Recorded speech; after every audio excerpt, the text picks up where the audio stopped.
الحمد لله رب العالمين.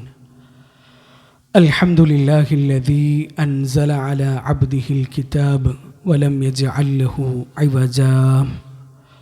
اللهم صل على محمد وعلى آل محمد كما صليت على إبراهيم وعلى آل إبراهيم إنك حميد مجيد. اللهم بارك على محمد وعلى آل محمد كما باركت على إبراهيم وعلى آل إبراهيم إنك حميد مجيد. أما بعد فإن خير الكلام كلام الله وخير الهدي هدي محمد صلى الله عليه وسلم وشر الأمور محدثاتها وكل محدثة بدعة وكل بدعة ضلالة وكل ضلالة في النار. أعوذ بالله من الشيطان الرجيم. يا أيها الذين آمنوا اتقوا الله حق تقاته ولا تموتن إلا وأنتم مسلمون. يا أيها الذين آمنوا اتقوا الله وقولوا قولا سديدا يصلح لكم أعمالكم ويغفر لكم ذنوبكم ومن يطع الله ورسوله فقد فاز فوزا عظيما. اللهم سبحانك لا علم لنا إلا ما علمتنا إنك أنت العليم الحكيم. رب اشرح لي صدري ويسر لي أمري واحلل عقدة من لساني يفقه قولي. അള്ളാഹുവിൻ്റെ മാർഗത്തിൽ ഞാനേറെ സ്നേഹിക്കുന്ന സഹോദരങ്ങളെ, സഹോദരിമാരെ, ജീവിതത്തിൻ്റെ മുഴുവൻ മേഖലകളിലും അള്ളാഹുവിൻ്റെ വിധിവിലക്കുകളും അള്ളാഹുവിൻ്റെ റസൂൽ സല്ലല്ലാഹു അലൈഹി വസല്ലമയുടെ സുന്നത്തും മുറുകെ പിടിക്കണേ എന്ന് ഓർമ്മപ്പെടുത്തുകയാണ്, ഉണർത്തുകയാണ്. അള്ളാഹു നമ്മളെല്ലാവരെയും അതിന് സഹായിക്കട്ടെ. സുഹൈബ് ഇബ്നു സിനാൻ അർ-റൂമി റളിയല്ലാഹു അൻഹുവിനെ മക്കക്കാർ തടഞ്ഞിരിക്കുകയാണ്. മുഹമ്മദ് നബി സല്ലല്ലാഹു അലൈഹി വസല്ലമയുടെ അരികിലേക്ക്, മദീനയിലേക്ക് ഹിജറ പോകാൻ പറ്റൂല. ഒടുവിൽ മക്കയിലുള്ള സ്വത്തും സമ്പത്തുമൊക്കെ മക്കക്കാർക്ക് വിട്ടുകൊടുത്തിട്ടാണ് സുഹൈബ് റളിയല്ലാഹു അൻഹു മദീനയിലേക്ക് പലായനം ചെയ്യുന്നത്. മദീനയിലെത്തുന്ന സുഹൈബ് അർ-റൂമി റളിയല്ലാഹു അൻഹുവിനെ നബി സല്ലല്ലാഹു അലൈഹി വസല്ലം സ്വീകരിക്കുന്നുണ്ട്. റബിഹൽ ബൈഉ, സുഹൈബ്, നിന്റെ കച്ചവടം എത്ര ലാഭകരമായ കച്ചവടമാണ്. ഖുർആനിൽ അള്ളാഹുവിൻ്റെ ആയത്തിറങ്ങി, വമിനന്നാസി മൻ യശ്രി നഫ്സഹു ഇബ്തിഗാഅ മർദാത്തില്ലാഹ്. അള്ളാഹുവിൻ്റെ തൃപ്തിക്ക് വേണ്ടി സ്വന്തം ശരീരത്തെ വിൽക്കാൻ തയ്യാറായ ആൾക്കാരും മനുഷ്യന്മാരുടെ കൂട്ടത്തിലുണ്ട്. അത് സുഹൈബ് റളിയല്ലാഹുവിൻ്റെ വിഷയത്തിൽ ഇറങ്ങിയ ആയത്താണ്. ഇങ്ങനത്തെ എത്ര എത്ര എത്ര സുഹൈബുമാരുടെ കഥകളാണ് ഹിജറക്ക് പറയാനുള്ളത്. പ്രിയപ്പെട്ടവരെ, ഹിജറ എന്നത് ഒരു പറിച്ചു നടലാണ്. പ്രിയപ്പെട്ടതെല്ലാം ഉപേക്ഷിച്ചിട്ടുള്ള പലായനമാണ്. മറ്റെന്തിനേക്കാളും ഞങ്ങൾക്ക് വലുത് അള്ളാഹുവും അള്ളാഹുവിൻ്റെ റസൂലും ഈ ദീനുമാണ് എന്ന പ്രഖ്യാപനമാണ്. ഹിജറയുടെ ഓർമ്മകൾക്ക് എത്ര കനമുണ്ട്, ഭാരമുണ്ട് എന്ന് നമ്മൾ ആലോചിക്കുക. മുഹമ്മദ് നബി സല്ലല്ലാഹു അലൈഹി വസല്ലമയുടെ സീറയിൽ നിന്ന് ഹിജറ എന്ന അധ്യായം വായിക്കുമ്പോൾ ഈമാനുള്ളവരുടെ കവിൾത്തടങ്ങൾ കണ്ണീർ കൊണ്ട് നനയും. അതൊരു സത്യമാണ്. ഹിജറയുടെ ഓർമ്മകൾ നമ്മുടെ ഈമാനിൻ്റെ ഗ്രാഫ് ഉയർത്തും. വീട്ടിലുള്ള മുഴുവനും നുള്ളിപ്പെറുക്കിയിട്ടാണ് അബൂബക്കർ സിദ്ദീഖ് റളിയല്ലാഹു അൻഹു അള്ളാഹുവിൻ്റെ റസൂൽ സല്ലല്ലാഹു അലൈഹി വസല്ലമയുടെ കൂടെ പുറപ്പെടുന്നത്. അസ്മാ ബിൻത് അബീ ബക്കർ റളിയല്ലാഹു അൻഹ അവർ ആ അനുഭവം പങ്കുവെക്കുന്നുണ്ട്. 5000 6000 ദിർഹം വീട്ടിലുണ്ടായിരുന്നു. അത് മുഴുവൻ എടുത്തിട്ടാണ് അബൂബക്കർ സിദ്ദീഖ് റളിയല്ലാഹു അൻഹു മദീനയിലേക്ക് നബി സല്ലല്ലാഹു അലൈഹി വസല്ലമയുടെ കൂടെ പോയത്. അബൂബക്കർ റളിയല്ലാഹു അൻഹു പോയതിന് ശേഷം വല്യുപ്പ അബൂ ഖുഹാഫ, അബൂബക്കർ റളിയല്ലാഹുവിൻ്റെ ഉപ്പ വീട്ടിലേക്ക് വരുന്നു. എന്നിട്ട് ചോദിക്കുന്നുണ്ട്, ഓൻ പോയല്ലോ, എന്താണ് നിങ്ങൾക്കിവിടെ ബാക്കിയാക്കിയിട്ടുള്ളത്? നിങ്ങൾക്ക് എന്തെങ്കിലും ബാക്കിയാക്കിയിട്ടാണോ അവൻ ഹിജറ പോയത്? അന്ന് അബൂ ഖുഹാഫ ഇസ്ലാം സ്വീകരിച്ചിട്ടില്ല, കണ്ണ് കാണൂല, കാഴ്ചയില്ല. അപ്പോൾ അസ്മാ ബിൻത്ത് അബൂബക്കർ റളിയല്ലാഹു അൻഹ കുറച്ച് കല്ലെടുത്തിട്ട് അബൂബക്കർ സിദ്ദീഖ് റളിയല്ലാഹു അൻഹു പണം സൂക്ഷിക്കുന്നിടത്ത് കൊണ്ടുപോയിട്ട് വെച്ചിട്ട് അതിൻ്റെ മുകളിലൊരു തുണി വെച്ചു. എന്നിട്ട് വല്യുപ്പൻ്റെ കൈ കൊണ്ടുപോയിട്ട് അതിൻ്റെ മുകളിൽ വെച്ചിട്ട് പറയാണ്, ഇതൊക്കെ എൻ്റെ ഉപ്പ ഞങ്ങൾക്ക് വേണ്ടി ബാക്കിയാക്കിയതാണ്. ഇതൊക്കെ ബാക്കിയാക്കിയിട്ടാണ് അബൂബക്കർ പോയത്. ഞങ്ങളെ പട്ടിണിക്കിട്ട് ഞങ്ങൾക്കൊന്നും ബാക്കിയാക്കാതെയല്ല ഹിജ്റ പോയിട്ടുള്ളത്, ഇതൊക്കെ ഞങ്ങൾക്കുള്ളതാണ്. അപ്പോൾ അബൂ ഖുഹാഫ സമാധാനിച്ചു എന്നാണ്, ഇതൊക്കെ നിങ്ങൾക്ക് തന്നിട്ടാണല്ലോ പോയത്. അസ്മാ ബിൻത്ത് അബീ ബക്കർ റളിയല്ലാഹു അൻഹു പറയുന്നുണ്ട്, വല വല്ലാഹി മാ തറക്കലന അബീ ഷൈഅ, എന്നാൽ ഒരു ചില്ലിക്കാശ് പോലും ഞങ്ങളുടെ ഉപ്പ ഞങ്ങൾക്ക് വേണ്ടിയിട്ട് അവിടെ ബാക്കി വെച്ചിരുന്നില്ല. പക്ഷേ എൻ്റെ ഉപ്പ പുറപ്പെട്ടിട്ടുള്ളത് ദീനിൻ്റെ മാർഗത്തിലാണ്, അള്ളാഹുവിൻ്റെ വഴിയിലാണ്. ആ ഉപ്പ ഒരിക്കലും വല്യുപ്പയുടെ മുമ്പിൽ ചെറുതാകാൻ പാടില്ല എന്ന ചിന്തയായിരുന്നു അസ്മാ ബിൻത്ത് അബീ ബക്കർ റളിയല്ലാഹു അൻഹയുടെ മനസ്സിലുണ്ടായിരുന്നത്. അപ്പോൾ അബൂബക്കർ സിദ്ദീഖ് റളിയല്ലാഹു അൻഹു എന്നുള്ളത് ചരിത്രത്തിലെ വേറൊരു അത്ഭുതമാണ് അല്ലേ. നമുക്കൊരു 30,000 40,000 ശമ്പളം ഉണ്ടെങ്കിൽ അതിലൊരു 500 റുപ്യ കൊടുത്താൽ അതെൻ്റെ വലിയ കാര്യമാണ്, ഞാനെന്തോ വലിയ സംഭവം ചെയ്ത പോലെയാണ് നമുക്കുണ്ടാവുക. ദീനിൻ്റെ മാർഗത്തിൽ എല്ലാം ചെലവഴിക്കുമ്പോഴും അബൂബക്കർ സിദ്ദീഖ് റളിയല്ലാഹു അൻഹു ആ പേടിയിലും ബേജാറിലുമാണ് ഉണ്ടായിരുന്നത്. അള്ളാഹുവിൻ്റെ റസൂൽ സല്ലല്ലാഹു അലൈഹി വസല്ലം ഹിജ്റ പോയി. പിന്നെ 2-3 ദിവസങ്ങൾ കഴിഞ്ഞിട്ടാണ് അലി ഇബ്നു അബി താലിബ് റളിയല്ലാഹു അൻഹു മക്കയിൽ നിന്ന് മദീനയിലേക്ക് ഹിജ്റ പോകുന്നത്. നബി സല്ലല്ലാഹു അലൈഹി വസല്ലമയുടെ വിരിപ്പിൽ കിടന്നത് അലി റളിയല്ലാഹു അൻഹുവാൻ. അത് ശത്രുക്കളുടെ കണ്ണിൽ പൊടിയിടാൻ വേണ്ടി മാത്രമായിരുന്നില്ല അലി റളിയല്ലാഹു അൻഹു മക്കയിൽ തങ്ങിയത്, മറിച്ച് മക്കക്കാർ മുഹമ്മദ് നബി സല്ലല്ലാഹു അലൈഹി വസല്ലമയെ വിശ്വസിച്ചിട്ട് മുഹമ്മദ് നബിയുടെ കയ്യിൽ കൊടുത്ത സൂക്ഷിപ്പ് സ്വത്തുക്കൾ ഉണ്ടായിരുന്നു. നബിയോട് അവർക്ക് എത്ര ശത്രുതയുണ്ടായിരുന്നു നമ്മൾ ആലോചിക്കുക. പക്ഷേ നബി അവർക്ക് വിശ്വാസമായിരുന്നു, മുഹമ്മദിനെ ഏൽപ്പിക്കാം, മുഹമ്മദിനെ വിശ്വസിക്കാം. അപ്പം ആ സൂക്ഷിപ്പ് മുതലുകൾ അതിൻ്റെ ഉടമസ്ഥർക്ക് തിരിച്ചേൽപ്പിക്കാൻ അള്ളാഹുവിൻ്റെ റസൂൽ സല്ലല്ലാഹു അലൈഹി വസല്ലമ ഉത്തരവാദിത്തപ്പെടുത്തിയത് അലി ഇബ്നു അബി താലിബ് റളിയല്ലാഹു അൻഹുവിനെയാണ്. നമ്മൾ ആലോചിക്കേണ്ടത്, ഹിജ്റ എന്ന് പറഞ്ഞാൽ ഒരു ടൂറ് പോവല്ലല്ലോ. ജനിച്ചു വീണ നാട്ടിൽ നിന്ന്, കളിച്ചു വളർന്ന മണ്ണിൽ നിന്ന് എല്ലാം പറിച്ചെടുത്തിട്ടുള്ള പലായനമാണ്. ആ സമയത്തൊരു മനുഷ്യൻ്റെ മനസ്സ് എത്ര അസ്വസ്ഥമായിരിക്കും, അയാൾ അനുഭവിക്കുന്ന ടെൻഷൻ എത്രയായിരിക്കും. നബി സല്ലല്ലാഹു അലൈഹി വസല്ലമക്ക് സങ്കടങ്ങൾ ഉണ്ടായിരുന്നു. പക്ഷേ അള്ളാഹുവിൻ്റെ റസൂൽ സല്ലല്ലാഹു അലൈഹി വസല്ലമ വിശ്വസിച്ചേൽപ്പിച്ച ആ മുതലുകൾ തിരിച്ചു കൊടുക്കാൻ മറന്നിട്ടില്ല അല്ലേ. അമാനത്ത് എന്ന് പറഞ്ഞാൽ ഭയങ്കര സംഭവമാണ്. അള്ളാഹു പറഞ്ഞു, ഇന്നാ അറദ്നൽ അമാനത അലസ് സമാവാതി വൽ അർദി വൽ ജിബാൽ ഫഅബൈന അൻ യഹ്മിൽനഹാ വഅശ്ഫഖന മിൻഹാ വഹമലഹൽ ഇൻസാൻ ഇന്നഹു കാന ദലൂമൻ ജഹൂല. അള്ളാഹു അമാനത്ത് കാണിച്ചു കൊടുത്തു, ഇതൊക്കെ നിങ്ങൾ ഏറ്റെടുക്കുകയാണെങ്കിൽ നിങ്ങൾക്ക് വലിയ കൂലിയുണ്ട്.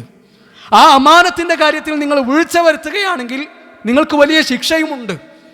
പർവ്വതങ്ങൾ അത് ഏറ്റെടുത്തില്ല, ആകാശങ്ങൾ അത് ഏറ്റെടുത്തില്ല, ഭൂമി അത് ഏറ്റെടുത്തില്ല, പേടിച്ചിട്ട് ബേജാറായിട്ട്. മനുഷ്യന്മാരത് ഏറ്റെടുത്തു.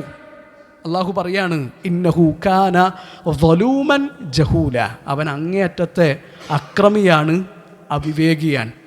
അപ്പോൾ ആ അമാനത്തിൻ്റെ വിഷയത്തിൽ അള്ളാഹുവിൻ്റെ റസൂൽ സല്ലല്ലാഹു അലൈഹി വസല്ലമ എത്ര ശ്രദ്ധിച്ചിരുന്നു എന്ന് നമ്മൾ ആലോചിക്കുക. ചില ആൾക്കാരൊക്കെ കടം വാങ്ങിയിട്ടാണ്ട് പോകും, കടം ചോദിക്കാനൊക്കെ വലിയ ഉഷാറായിരിക്കും, പിന്നെ ആ കടം തിരിച്ച് കിട്ടാനുള്ള ഒരു ഇടങ്ങറ് ഭയങ്കരമാണ്. ഏതെങ്കിലും ഒരു സാധുവിന് ആ കടം തിരിച്ചു ചോദിക്കാൻ മടി കൂടിയാണെങ്കിൽ ആ വാങ്ങിക്കൊണ്ടുപോയ 25,000 പോയ വഴി കാണൂല. അത് നാളെ തരാം, മറ്റന്നാൾ തരാം, അടുത്ത മാസം തരാം, എന്നിട്ട് ഇങ്ങനെ നീട്ടിക്കൊണ്ടുപോവാൻ. എത്ര മോശമായ അവസ്ഥയെന്ന് ആലോചിച്ച് നോക്കി നിങ്ങൾ. ഈ ദീനും വലിയ താടിയും നിസ്കാരവും ദീനിൻ്റെ കാര്യത്തിലൊക്കെ വളരെ മുമ്പിൽ നിൽക്കുന്ന ആൾക്കാർ പോലും സാമ്പത്തിക രംഗത്ത് വളരെ മോശമാണ്. ഓരോടൊരു ഇടപാട് നടത്താൻ പറ്റൂല എന്ന് നമ്മളെ പറ്റിയിട്ട് വേറൊരാൾ പറയുന്നുണ്ട് എങ്കിൽ അതെത്ര ഗൗരവത്തിൽ നമ്മൾ കാണണം. അത് അമാനത്താണ്. കടം നമ്മൾ വാങ്ങിയിട്ടുണ്ട് എങ്കിൽ അതിന് പറഞ്ഞൊരു ഡേറ്റ് ഉണ്ട് എങ്കിൽ, തിരിച്ചു തരാമെന്ന് പറഞ്ഞൊരു സമയമുണ്ടെങ്കിൽ ആ സമയത്ത് നമ്മൾ തിരിച്ചു കൊടുക്കണം. ഇനി ആ സമയത്ത് തിരിച്ചു കൊടുക്കാൻ പറ്റിയിട്ടില്ലെങ്കിൽ കടം വാങ്ങിയവനോട് പറയണം, എനിക്കിപ്പോൾ തരാൻ കുറച്ച് ടൈറ്റാണ്, ശമ്പളം കിട്ടിയിട്ടില്ല, നിങ്ങളൊന്നുകൂടിയൊക്കെ ഒന്ന് കാത്തുക്കി. ഇതൊരു വിവരമില്ല. കടം വാങ്ങിയിട്ടാണ്ട് പോയാൽ പിന്നെ ഈ കൊടുത്തോൻ്റെ കഴിവനുസരിച്ചിട്ടാണ് അത് തിരിച്ച് കിട്ടുക എന്നുള്ളത്. അള്ളാഹുവിൻ്റെ റസൂൽ സല്ലല്ലാഹു അലൈഹി വസല്ലം പറഞ്ഞു, അവ്വലു മാ യുഹ്റാഖു മിൻ ദമി ഷഹീദ്, ഒരു ഷഹീദിൻ്റെ ശരീരത്തിൽ നിന്ന് ഒന്നാമത്തെ തുള്ളി രക്തം പുറത്തേക്ക് തെറിക്കുമ്പോൾ യുഗ്ഫറു കുല്ല ദംബ്, എല്ലാ തെറ്റുകളും അള്ളാഹു എനിക്ക് പുറത്തു കൊടുക്കുന്നാർ. എല്ലാ തെറ്റുകളും അള്ളാഹു എനിക്ക് പുറത്തു കൊടുക്കും. ഇല്ലദ്ദൈൻ, കടം അള്ളാഹു പുറത്തു കൊടുക്കുകയില്ല. ഒരു ഷഹീദിൻ്റെ ശരീരത്തിൽ നിന്ന് ഒന്നാമത്തെ തുള്ളി ചോര പുറത്തേക്ക് തെറിക്കുമ്പോൾ അവൻ ചെയ്ത മുഴുവൻ തെറ്റുകളും അള്ളാഹു പുറത്തു കൊടുക്കും. കടം അള്ളാഹു വിട്ടുകൊടുക്കുകയില്ല എന്നാണ് പറഞ്ഞിട്ടുള്ളത്. അള്ളാഹു സാമ്പത്തിക ഇടപാടുകളിൽ സത്യസന്ധതയും സൂക്ഷ്മതയും കാത്തു സൂക്ഷിക്കുന്നവരുടെ കൂട്ടത്തിൽ നമ്മളെല്ലാവരെയും ഉൾപ്പെടുത്തട്ടെ. പ്രിയപ്പെട്ടവരെ, അള്ളാഹുവിൻ്റെ റസൂൽ സല്ലല്ലാഹു അലൈഹി വസല്ലമയുടെയും സഹാബിമാരുടെയും ജീവിതം നമ്മൾ വായിക്കണം. ആ ചരിത്രത്തിലൂടെ നമ്മൾ യാത്ര ചെയ്യണം. വസ്സാബിഖൂന അൽ-അവ്വലൂന മിനൽ മുഹാജിരീന വൽ അൻസാർ വല്ലദീന തബഊഹും ബിഇഹ്സാൻ റളിയല്ലാഹു അൻഹും വറദു അൻ. അള്ളാഹു തൃപ്തിപ്പെട്ടവരാണവർ, അള്ളാഹുവിനെ തൃപ്തിപ്പെട്ടവരാണവർ. അവരുടെ ചരിത്രത്തിൽ നിന്ന് നമുക്ക് വലിയ പാഠങ്ങളുണ്ട്. നമ്മൾ ആരെങ്കിലും നബി സല്ലല്ലാഹു അലൈഹി വസല്ലമയുടെ ചരിത്രം തുടക്കം മുതൽ ഒടുക്കം വരെ വായിച്ചു നോക്കിയിട്ടുണ്ടോ? ബദറിൻ്റെ ചരിത്രവും മുഹദിൻ്റെ ചരിത്രവും തബൂക്കും ഖന്തക്കും ഹുനൈനും ഇതൊക്കെ നമ്മൾ കേട്ടിട്ടുണ്ടോ, പഠിച്ചിട്ടുണ്ടോ? ഹിജറയുടെ ചരിത്രം നമ്മൾ വായിച്ചിട്ടുണ്ടോ? അള്ളാഹുവിൻ്റെ റസൂൽ സല്ലല്ലാഹു അലൈഹി വസല്ലമയുടെ തായിഫിലേക്കുള്ള യാത്ര നമ്മൾ വായിച്ചിട്ടുണ്ടോ? നബി സല്ലല്ലാഹു അലൈഹി വസല്ലമയും സഹാബിമാരും ശഅബ് അബീ താലിബിൽ 3 വർഷം പട്ടിണി കിടന്നത് നമ്മൾ വായിച്ചിട്ടുണ്ടോ? ആ ഹിജറയുടെ ചരിത്രവും നബി സല്ലല്ലാഹു അലൈഹി വസല്ലമയുടെ ജീവിതമൊക്കെ നമ്മൾ വായിക്കുമ്പോൾ നമുക്ക് ബോധ്യപ്പെടും അവരിലേക്ക് ഇനിയും നമുക്ക് എത്ര ദൂരമുണ്ട് എന്ന്. മക്കയിൽ നിന്ന് മദീനയിലേക്ക് ഹിജറ പോരാൻ കഴിയാതെ മക്കക്കാർ ബന്ദികളാക്കി വെച്ച കുറച്ച് തടവുകാരുണ്ടായിരുന്നു മുസ്ലിങ്ങളുടെ കൂട്ടത്തിൽ നിന്ന്. അവരെ രക്ഷപ്പെടുത്താൻ വേണ്ടിയിട്ട് അള്ളാഹുവിൻ്റെ റസൂൽ സല്ലല്ലാഹു അലൈഹി വസല്ലമ ഏൽപ്പിച്ചൊരു സഹാബിയായിരുന്നു മർസദ് ബിൻ അബി മർസദ് റളിയല്ലാഹു അൻഹു. നല്ല ആരോഗ്യമുള്ള ഒരു സഹാബി. അദ്ദേഹം ഒരു രാത്രി പാത്തുപതുങ്ങി മക്കയിലെത്തി. മക്കക്കാർ തടവിൽ വെച്ചിട്ടുള്ള ആൾക്കാരെ മോചിപ്പിച്ച് മദീനയിൽ എത്തിക്കലാണ് ലക്ഷ്യം. അപ്പോൾ ആ നിലാവുള്ളൊരു രാത്രിയാണ് മർസദ് ബിൻ അബി മർസദിനെ വഴിയിൽ വെച്ചിട്ട് അനാക്ക് എന്നൊരു പെണ്ണ് കാണുകയാണ്. അത് മക്കയിൽ അറിയപ്പെട്ട വേശ്യയാണ്. പോരാത്തതിന് ജാഹിലിയത്തിൽ മർസദിൻ്റെ കൂട്ടുകാരിയായിരുന്നു. അപ്പോൾ അനാക്ക് കാലങ്ങൾക്ക് ശേഷം മർസദിനെ കാണുകയാണ്. അപ്പോൾ ചോദിച്ചു, മർസദാണോ? അതെ, മർസദാൻ. ഫബിത് ഇൻദന അല്ലൈല, ഈ രാത്രി നമുക്ക് ആസ്വദിക്കാം, നമുക്ക് ഉഷാറാക്കാം, ഇന്ന് എൻ്റെ കൂടെ കഴിയാം. അപ്പോൾ മർസദ് ബിൻ അബി മർസദ് പറയുന്നുണ്ട്, യാ അനാഖു ഹറമല്ലാഹു സിന, അള്ളാഹു സിന ഹറാമാക്കിയിട്ടുണ്ട്, എനിക്ക് വ്യഭിചാരം പറ്റൂല. ആരും അറിയാൻ പോകുന്നില്ല. നബി സല്ലല്ലാഹു അലൈഹി വസല്ലമയും സഹാബിമാരുള്ളത് മദീനയിലാണ്. ഈ രാത്രിയിൽ അനാക്കിൻ്റെ കൂടെ ചെലവഴിച്ചാൽ ആരും കാണാൻ പോകുന്നില്ല. പക്ഷേ മർസദിന് ഒറ്റ കാരണമാണുള്ളത്, ഒരു തടസ്സമാണുള്ളത്, അത് അള്ളാഹു ഹറാമാക്കിയിട്ടുണ്ട്. അപ്പോൾ ആ ദേഷ്യത്തിന്, അത് വിസമ്മതിച്ചതിൻ്റെ വിരോധത്തിൽ അനാക്ക് ഉച്ചത്തിൽ വിളിച്ച് പറയുന്നുണ്ട്, യാ അഹ്ലൽ ഖിയാം, മക്കക്കാരെ വിളിച്ചിട്ട് പറയാൻ, ഇതാ നിങ്ങളുടെ തടവുകാരെ മോചിപ്പിച്ചു കൊണ്ടുപോകാൻ മദീനയിൽ നിന്ന് മർസദ് വന്നിട്ടുണ്ട്, ഓനെ പിടികൂടണം. അപ്പോൾ മർസദ് ബിൻ അബി മർസദ് പറയാണ്, ഒരു 5-6 ആൾക്കാർ എൻ്റെ പിന്നാലെ കൂടി, ഞാൻ അവിടുന്ന് ജീവനും കൊണ്ട് ഓടി ഒരു ഗുഹയിൽ ഒളിച്ചു. പിന്നീട് അവർ കുറേ തപ്പി തെരഞ്ഞു. അവസാനം അവർ എൻ്റെ ഗുഹയുടെ മുകളിൽ വന്ന് നിന്നിട്ട് മൂത്രമൊഴിക്കുന്നൊക്കെ ഉണ്ട്. ആ മൂത്രമൊക്കെ എൻ്റെ തലയിൽ വീഴുന്നു. പക്ഷേ അള്ളാഹു എന്നെ സംരക്ഷിച്ചു. അത് കഴിഞ്ഞിട്ട് മദീനയിൽ തിരിച്ചെത്തി അള്ളാഹുവിൻ്റെ റസൂൽ സല്ലല്ലാഹു അലൈഹി വസല്ലമയോട് മർസദ് ബിൻ അബി മർസദ് ചോദിക്കുന്നൊരു ചോദ്യമുണ്ട്, യാ റസൂൽ അല്ലാഹ്, അൻകിഹു അനാഖൻ, എനിക്ക് അനാക്കയെ കല്യാണം കഴിക്കാൻ പറ്റുമോ? ആ ചോദ്യത്തിലുണ്ട് മർസദും അനാക്കയും തമ്മിലുള്ള കണക്ഷൻ എത്ര ആഴത്തിലുള്ളതായിരുന്നു എന്ന്. 2 തവണ ആ ചോദ്യം മർസദ് ആവർത്തിക്കുന്നുണ്ട്. അള്ളാഹുവിൻ്റെ റസൂൽ സല്ലല്ലാഹു അലൈഹി വസല്ലമ മറുപടി ഒന്നും കൊടുക്കുന്നില്ല. അങ്ങനെ പിന്നീട് നബി സല്ലല്ലാഹു അലൈഹി വസല്ലമക്ക് വഹി ഇറങ്ങുകയാണ്, അസ്സാനി ലാ യൻകിഹു ഇല്ലാ സാനിയതൻ ഔ മുശ്രികതൻ വസ്സാനിയതു ലാ യൻകിഹുഹാ ഇല്ലാ സാനിൻ ഔ മുശ്രിക്. അല്ലേ, ഒരു വ്യഭിചാരിണിയായ പെണ്ണിനെ ഒരു വ്യഭിചാരിയോ അല്ലെങ്കിൽ ഒരു മുശ്രിക്കോ കല്യാണം കഴിക്കുള്ളൂ, അത് മുസ്ലിമിന് അനുവദനീയമല്ല.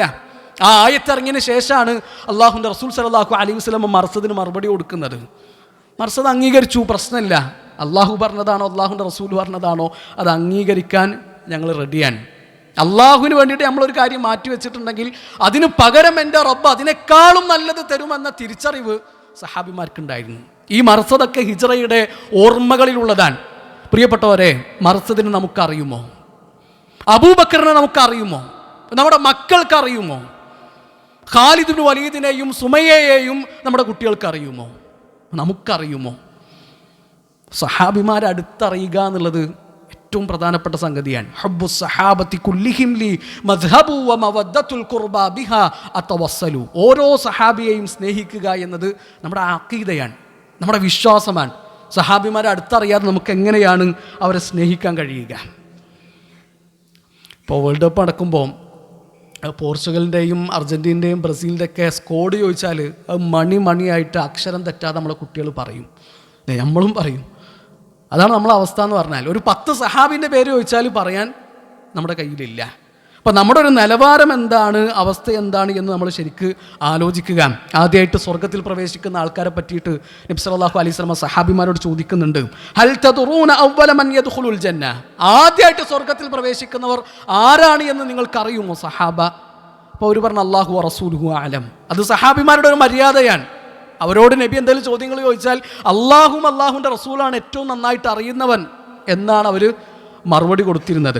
അള്ളാഹുവിൻ്റെ റസൂൽ സല്ലല്ലാഹു അലൈഹി വസല്ലം പറയാണ്, അൽ ഫുഖറാ ഉൽ മുഹാജിറൂൻ, മുഹാജിറുകളുടെ കൂട്ടത്തിൽപ്പെട്ട ദരിദ്രരായ ആളുകളാണ് ആദ്യമായിട്ട് സ്വർഗത്തിൽ പ്രവേശിക്കുക, അവർക്കാണ് ആദ്യമായിട്ട് സ്വർഗത്തിൽ കടക്കുക എന്ന് നബി സല്ലല്ലാഹു അലൈഹി വസല്ലം പറഞ്ഞു. അപ്പോൾ അവരുടെ ശ്രേഷ്ഠത എത്രയാണ്, അവരുടെ മഹത്വം എത്രയാണ് എന്ന് നമ്മൾ ആലോചിക്കുക. നമുക്കൊരു ഹിജ്റ ഉണ്ട്, നമുക്കും ഒരു ഹിജ്റയുണ്ട്. അല്ലാഹുവിൻ്റെ റസൂൽ സല്ലല്ലാഹു അലൈഹി വസല്ലം പറഞ്ഞു, അൽ മുസ്ലിമു മൻ സലിമൽ മുസ്ലിമൂന മിൻ ലിസാനിഹി വയദിഹി. ഒരു മുസ്ലിം എന്ന് പറഞ്ഞാൽ ബാക്കിയുള്ള മുസ്ലിങ്ങളൊക്കെ ഓൻ്റെ നാവെന്നും ഓൻ്റെ കയ്യെന്നും കഴിച്ചിലാകണം. വൽ മുഹാജിറു മൻ ഹജറ മാ നഹല്ലാഹു അൻ. മുഹാജിർ എന്ന് പറഞ്ഞാൽ അള്ളാഹു വിലക്കിയ കാര്യങ്ങൾ എന്താണോ ആ കാര്യങ്ങളിൽ നിന്ന് വിട്ടു നിൽക്കുന്നവൻ മുഹാജിറാൻ. ആ കാര്യങ്ങൾ ഒഴിവാക്കുന്നവൻ, വെടിയുന്നവൻ മുഹാജിറാൻ. ആ മുഹാജിറുകൾ കൂട്ടത്തിൽ പെടാൻ നമ്മൾ ഓരോരുത്തരും പരിശ്രമിക്കുക. അള്ളാഹു നമ്മളെ അതിന് അനുഗ്രഹിക്കട്ടെ.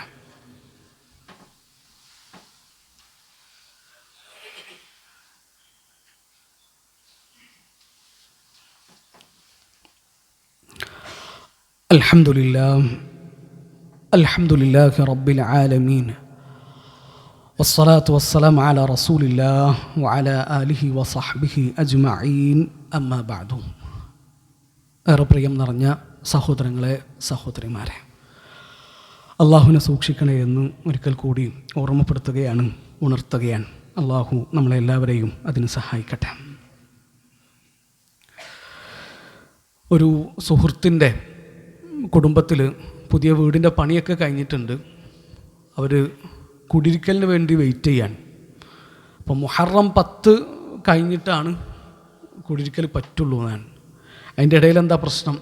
അതിൻ്റെ ഇടയിൽ നഹ്സാൻ. അപ്പോൾ ആ ദിവസങ്ങളിൽ കുടിരിക്കൽ പറ്റൂല, കല്യാണം പറ്റൂല, നല്ല കാര്യങ്ങളൊന്നും പാടില്ല. കോട്ടക്കലടുത്ത് ഒതുക്കുങ്ങലിൽ ഒരു ഓഡിറ്റോറിയം ഉണ്ട്. അവിടെ ചൊവ്വാഴ്ച നമുക്ക് പ്രോഗ്രാം ഫ്രീ ആയിട്ട് നടത്താം, വാടക ഒന്നും ആവശ്യമില്ല.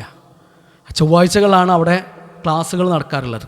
അപ്പം എന്താ, ചൊവ്വാഴ്ച ആർക്കും കല്യാണമില്ല, ഒരു ഫംഗ്ഷനും ഇല്ല. എന്താ, ചൊവ്വാദോഷമാണ്. ചൊവ്വാഴ്ച അതൊക്കെ നടത്തിയാൽ പ്രശ്നമാണ്. അള്ളാഹു ആകാശങ്ങളും ഭൂമിയും ഒക്കെ സൃഷ്ടിക്കുന്നതിൻ്റെയും 50,000 കൊല്ലങ്ങൾക്ക് മുമ്പ് ഓരോരുത്തരുടെയും ഖദർ രേഖപ്പെടുത്തിയിട്ടുണ്ട്. കതബല്ലാഹു മഖാദീറൽ ഖലായിഖി ഖബ്ല അൻ യഖ്ലുഖസ് സമാവാതി വൽ അർദ് ബി50,000 സന. അല്ലേ, 50,000 കൊല്ലങ്ങൾക്ക് മുമ്പ് അള്ളാഹു നമ്മുടെ ഓരോ കാര്യങ്ങളും എഴുതി വെച്ചിട്ടുണ്ട്. ആ ഖദർ അനുസരിച്ചിട്ടാണ് നമ്മുടെ ജീവിതത്തിൽ ഓരോ സംഗതിയും നടക്കുന്നത്. എന്ത് സംഭവിച്ചാലും അതൊക്കെ ഖൈറാണ് എന്ന് വിശ്വസിക്കുന്നവരാണ് ഈമാനുള്ള ആൾക്കാർ. അപ്പോൾ ഇന്നും സൂറത്തുൽ കഹ്ഫിൽ മൂസാ നബിയുടെയും ഖിളിർ അലൈഹിസ്സലാത്തു വസ്സലാമയുടെയും കഥ വായിച്ചിട്ടാണ് നമ്മളിവിടെ ഇരിക്കുന്നത്. ആ കഥ എന്താ നമ്മളെ പഠിപ്പിക്കുന്നത്? ജീവിതത്തിൽ എന്ത് സംഭവിച്ചാലും അതിലൊക്കെ അള്ളാഹു കണക്കാക്കുന്ന വലിയ നന്മകളുണ്ട്, ഖൈറുകളുണ്ട്. അത് നമുക്കറിയില്ല എന്നതാണ്. പല മനുഷ്യന്മാരും ദീനായിട്ട് പലതും ആചരിക്കാൻ. ദീൻ എന്ന് പറഞ്ഞാൽ മാ ഖാല അല്ലാഹു വ മാ ഖാല റസൂലുള്ളാഹ്. അള്ളാഹു പറഞ്ഞതാണ്, അള്ളാഹുവിൻ്റെ റസൂൽ സല്ലല്ലാഹു അലൈഹി വസല്ലം പറഞ്ഞതാണ്. അത് നമ്മുടെ വിശ്വാസത്തിൽ കാണണം, അത് നമ്മുടെ കർമ്മങ്ങളിൽ കാണണം, നമ്മുടെ ഇബാദത്തുകളിൽ കാണണം. വെറുതെ എന്തെങ്കിലും വിശ്വസിക്കാനും വെറുതെ എന്തെങ്കിലും ആചരിക്കാനും ആണെങ്കിൽ പിന്നെ എന്തിനാണ് അള്ളാഹു നബിമാരെ അയച്ചിട്ടുള്ളത്? പിന്നെ എന്തിനാണ് അള്ളാഹു കിതാബ് ഇറക്കി തന്നിട്ടുള്ളത്? എന്തിനാണ് അള്ളാഹുവിൻ്റെ റസൂൽ സല്ലല്ലാഹു അലൈഹി വസല്ലം നമുക്ക് ഖുർആൻ ഓതി പഠിപ്പിച്ചു തന്നിട്ടുള്ളത്? അപ്പോൾ കുറേ ആൾക്കാർ ദീനിൻ്റെ ഭാഗമായിട്ട് പലതും ആചരിക്കുന്നു. ആ വിശ്വാസം ദീനാണോ? അത് അള്ളാഹു പഠിപ്പിച്ചതാണോ? അള്ളാഹുവിൻ്റെ റസൂൽ സല്ലല്ലാഹു അലൈഹി വസല്ലം പഠിപ്പിച്ചതാണോ? അത് നമ്മൾ നല്ലോണം ആലോചിക്കണം. മുഹറം മാസം എന്ന് പറഞ്ഞാൽ അള്ളാൻ്റെ മാസമാണ് പറഞ്ഞത്. എന്നിട്ട് ആ മാസത്തിൽ കുറച്ച് ദിവസം പാടില്ലാത്ത ദിവസങ്ങൾ, മോശമായ ദിവസങ്ങൾ. അല്ലാഹുവിൻ്റെ റസൂൽ സല്ലല്ലാഹു അലൈഹി വസല്ലം പറഞ്ഞു, അഫ്ദലു സിയാമി ബഅദ റമദാൻ ഷഹ്റുല്ലാഹിൽ മുഹറം.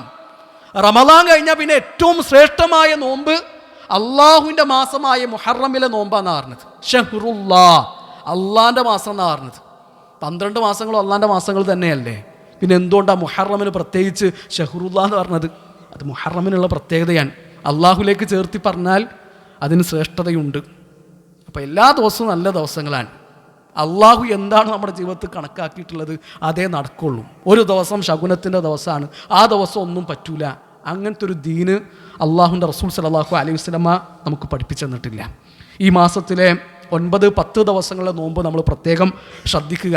അള്ളാഹുവിൻ്റെ റസൂൽ സല്ലല്ലാഹു അലൈഹി വസല്ലമയോട് ആശൂറ നോമ്പിനെ പറ്റിയിട്ട് ചോദിക്കപ്പെട്ടു. അപ്പം നബി സല്ലല്ലാഹു അലൈഹി വസല്ലം പറഞ്ഞു, യുക്കഫിറു സനത്തൽ മാദിയ, കഴിഞ്ഞുപോയൊരു വർഷത്തെ ചെറിയ പാപങ്ങൾ ആ നോമ്പ് കൊണ്ട് അള്ളാഹു പുറത്തു വരുന്നതാണ്. മുഹറം 10 നോമ്പ്, മുഹറം 9ഉം 10ഉം നോമ്പെടുക്കുക എന്നുള്ളതാണ് ഏറ്റവും നല്ലത്. നബി സല്ലല്ലാഹു അലൈഹി വസല്ലം മുഹറം 9 നോമ്പിനെ പറ്റിയിട്ട് പറഞ്ഞില്ലേ, ഇൻ ബഖീതു ഇലാ ഖാബിലിൻ ലഅസൂമൻ അത്താസിഅ, അടുത്ത വർഷം ഞാൻ ജീവിച്ചിരിക്കുന്നുണ്ടെങ്കിൽ മുഹറം 10ൻ്റെ കൂടെ മുഹറം 9ഉം ഞാൻ നോമ്പെടുക്കുമെന്ന് നബി സല്ലല്ലാഹു അലൈഹി വസല്ലം പറഞ്ഞത് നമുക്ക് കാണാൻ പറ്റും. അപ്പോൾ ആ 2 ദിവസത്തെ നോമ്പ് നമ്മൾ പ്രത്യേകം ശ്രദ്ധിക്കുക. അള്ളാഹു നന്മകളിൽ മുന്നേറുവാൻ നമ്മളെല്ലാവരെയും അനുഗ്രഹിക്കട്ടെ. പ്രിയപ്പെട്ടവരെ, 1-2 അറിയിപ്പുകൾ നൽകുകയാണ്. ഒന്ന്, നാളെ മുതൽ നമ്മുടെ CRE ആരംഭിക്കുകയാണ്. നമ്മുടെ പള്ളിയിൽ ശനിയാഴ്ചകളിൽ മഗ്‌രിബിന് ശേഷമാണ് CRE ക്ലാസ്സുകൾ നടക്കുന്നത്. ഹൈസ്കൂള്, ഹയർ സെക്കൻഡറി, ഡിഗ്രി തലത്തിലുള്ള കുട്ടികൾക്ക് വേണ്ടിയിട്ട് നമ്മൾ സംഘടിപ്പിക്കുന്ന പ്രോഗ്രാമാണ്. ഇവിടെ പർപ്പുറുസ്ഥാൻ്റെ ക്ലാസ് നടക്കുന്ന ദിവസമാണ് ശനിയാഴ്ച ദിവസം. അപ്പോൾ മുതിർന്ന ആൾക്കാർ ആ ക്ലാസ്സിലിരിക്കുന്നു. നമ്മൾ ഫാമിലി സഹിതം കുടുംബസമേതം വന്നാൽ നമുക്ക് പർപ്പുറുസ്ഥാൻ്റെ ക്ലാസ്സിലിരിക്കുകയും ചെയ്യാം, തഫ്സീർ ക്ലാസ് കേൾക്കുകയും ചെയ്യാം. നമ്മുടെ കുട്ടികൾക്ക് CREയിൽ പങ്കെടുക്കുകയും ചെയ്യാം. ആ കാര്യം പ്രത്യേകം ശ്രദ്ധിക്കുക. രണ്ടാമത്തെ ഒരു കാര്യം, ഇന്നത്തെ നമ്മുടെ കളക്ഷൻ കാരയിലുള്ള നമ്മുടെ ഒരു സ്ഥാപനത്തിന് വേണ്ടിയിട്ടാണ്. അവിടെ നിലവിൽ നടന്നുകൊണ്ടിരിക്കുന്ന ഒരു പ്രീ സ്കൂൾ, അതുപോലെ തന്നെ 8ാം ക്ലാസ് വരെയുള്ള മദ്രസ, അവർ വലിയൊരു പ്രതിസന്ധിയിലാണ്. സ്വന്തമായിട്ട് സ്ഥലമൊക്കെ അവർ വാങ്ങിയിട്ടുണ്ട്. 40 ലക്ഷം രൂപ ചിലവഴിച്ച് സ്വന്തമായിട്ടുള്ള സ്ഥലം വാങ്ങിയിട്ടില്ല. അതിലവർക്ക് കടമൊന്നുമില്ല. അതൊക്കെ നാട്ടിൽ നിന്ന് അവർ പിരിച്ചുണ്ടാക്കിയിട്ടുണ്ട്. ഇനി അവർക്ക് നമ്മുടെ ഒരു സഹായം കൂടി വേണം. ഇപ്പം നിലവിൽ ആ സ്ഥാപനം നടന്നു പോകുന്നത് പഴയൊരു കോഴി ഫാം, അത് മാറ്റിയെടുത്തിട്ട് അവിടെയാണ് ഈ മദ്രസയും കാര്യങ്ങളൊക്കെ നടന്നു പോകുന്നത്. ഈ പ്രൊജക്റ്റിൻ്റെ ഭാഗമായിട്ട് പള്ളിയും കാര്യങ്ങളൊക്കെ ഉണ്ട്. അതൊക്കെ സാവകാശം വരും. അപ്പോൾ ഏതായാലും ഇപ്പം അതൊരു സ്വകാര്യ വ്യക്തിയുടെ സ്ഥലത്താണ് നടക്കുന്നത്. അവരാ സ്ഥലം വീതം വെച്ചിട്ടുണ്ട്. അപ്പോൾ എത്രയും പെട്ടെന്ന് നമുക്കത് അവിടുന്ന് മാറ്റി കൊടുക്കുകയും വേണം. അപ്പോൾ അടുത്ത ജൂണിന് മുമ്പായിട്ട് നമ്മുടേതായിട്ടുള്ളൊരു സ്ഥാപനം ആ നാട്ടിൽ ഉയരണമെന്നാണ് അവരാഗ്രഹിക്കുന്നത്. അതിൻ്റെ കളക്ഷന് വേണ്ടിയിട്ട് കാരയിൽ നിന്നുള്ള നമ്മുടെ സഹോദരങ്ങൾ നമ്മുടെ പള്ളിയിലെത്തിയിട്ടുണ്ട്. നമ്മുടെ ആ കളക്ഷനുമായിട്ട് നമ്മൾ ഓരോരുത്തരും സഹകരിക്കുക.